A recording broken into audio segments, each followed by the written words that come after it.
বিসমিল্লাহির রহমানির রহিম। আসসালামু আলাইকুম ডিয়ার ভিউয়ার্স। আশা করি সবাই ভালো আছেন, সুস্থ আছেন।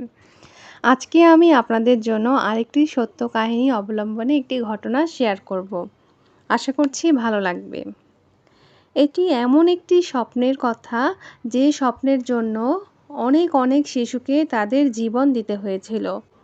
মিশরে এমন এক জালিম শাসক ছিলেন, যিনি একটি স্বপ্ন দেখেছিল। সেই স্বপ্নটি ছিল এমন: শ্যাম দেশ থেকে একটি জ্বলন্ত অগ্নিশিখা আসিয়া মিশর দেশে প্রবেশ করিল এবং মিশরে কিবতী সম্প্রদায়ে যত ঘরবাড়ি ছিল সেগুলোকে পোড়াইয়া ছারখার করিয়া দিল।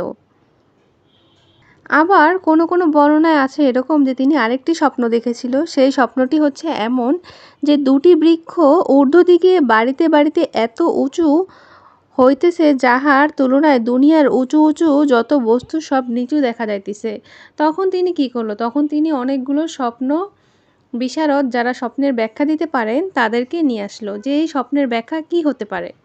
তখন সেই স্বপ্ন বিশারদ যারা ছিল, যারা স্বপ্নের ব্যাখ্যা দিতে পারত, তারা বলল যে এমন একটি শিশু জন্মগ্রহণ করবে, পুত্র সন্তান, সে আপনার এই সাম্রাজ্যকে ধ্বংস করে দিবে। তখন ওই শাসক খুবই চিন্তায় পড়ে গেল যে কে হতে পারে। তখন তিনি তাদেরকে জিজ্ঞাসা করলো যে সেই শিশু কখন জন্মগ্রহণ করবে। তখন তারা বলল যে এই 3 দিনের মধ্যেই সেই শিশুটি মাতৃগর্ভে আসবে। তখন উনি উনার রাজ্যে সব কর্মচারীদেরকে বলল যে তোমরা সবাই এই 3 দিন সব জায়গায় পাহারা দিবে, যে কোনো জায়গায় যেন কোথাও কোনো স্বামী স্ত্রী একসাথে থাকতে না পারে।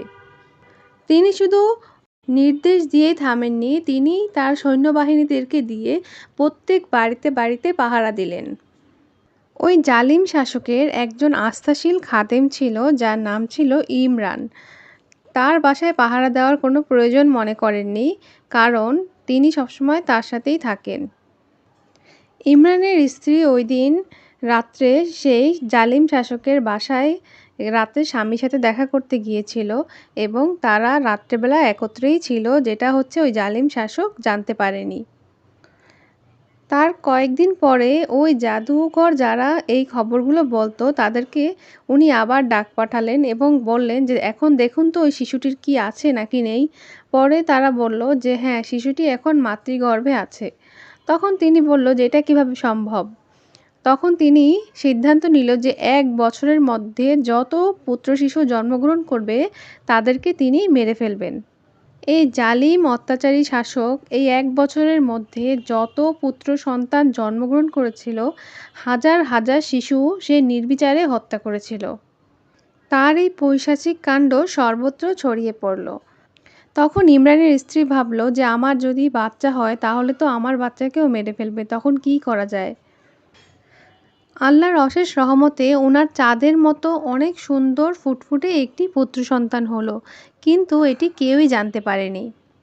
কিন্তু উনি এই শিশুটিকে নিয়ে খুবই চিন্তায় পড়লেন যে আমার নয়নের মণি এই শিশুটিকে যদি নিয়ে যায় তাহলে উনি কিভাবে থাকবেন। তখন তিনি ভাবলেন যে এখন আমি এই শিশুটিকে কি করতে পারি।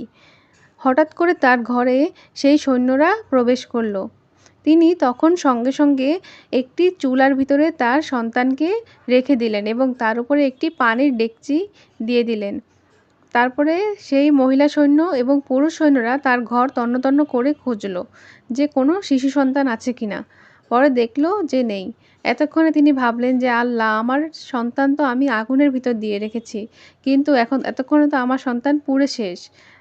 তারপরে তিনি দোয়া করতে লাগলেন যেন সন্তানের এক টুকরো হাড্ডি হলেও যেন উনি পান। আল্লাহর অশেষ রহমতে উনি যখন পানির ডেকচিটি চুলা থেকে নামালেন, তারপর দেখতে পারলেন তার সন্তান একদম অক্ষত অবস্থায় আছে। তখন তিনি অনেক শুকরিয়া জ্ঞাপন করলেন এবং তারপর ভাবতে শুরু করলেন যে এখন আমি কি করতে পারি। তখন তিনি আবার ভাবতে শুরু করলেন যে আমি এখন এই শিশুটিকে কোথায় লুকিয়ে রাখবো। তারপর ওনার কাছে একটি বার্তা আসলো যে তুমি এই শিশুটিকে একটি সিন্দুকে করে নীল নদে ছেড়ে দাও। তখন তিনি একটি সিন্দুক তৈরি করলেন এবং সেই সিন্দুকে করে তার আদরের নয়নের মণি পুত্রকে তিনি সিন্দুকে করে নীল নদে ছেড়ে দিলেন এবং তার মেয়েকে বললেন যে তুমি এই সিন্দুকটি যেদিকে যেদিকে যাবে তুমি সেদিকে সেদিকে যাবে এবং দেখবে এই সিন্দুকটি কোথায় গিয়ে পৌঁছায়। এবং কারা এই বাচ্চাটিকে নেয় তুমি খেয়াল রাখবে, তারপর আমাকে এসে সব কিছু বলবে। পরে তার মেয়ে সেই সিন্দুকের পাশ দিয়ে যায় এবং দেখে যে কোথায় যায়, তখন দেখতে পায় সিন্দুকটি গিয়ে সেই জালিম শাসকের বাসার সামনে গিয়েই থামে। তারপর জালিম শাসক এবং তার যে বউ ছিল তারা সে সময় আনন্দ ফুর্তিতে ব্যস্ত। হঠাৎ করেই তারা দেখতে পায় যে একটি সিন্দুক তাদের কাছে এসেছে।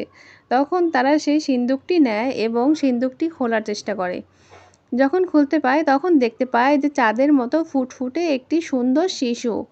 তখন সেই জালিম শাসকের বউ বলে যে আমরা এই বাচ্চাটিকে আমাদের বাচ্চা হিসেবে গ্রহণ করতে পারি, কারণ আমাদের কোনো সন্তান নেই। কিন্তু জালিম শাসক ভাবে যে এই যদি সেই ছেলে হয় যে আমার সাম্রাজ্যকে ধ্বংস করে ফেলবে। তখন তার বউ বলে, না, এই ছোট্ট বাচ্চা কিভাবে এই কাজ করতে পারে।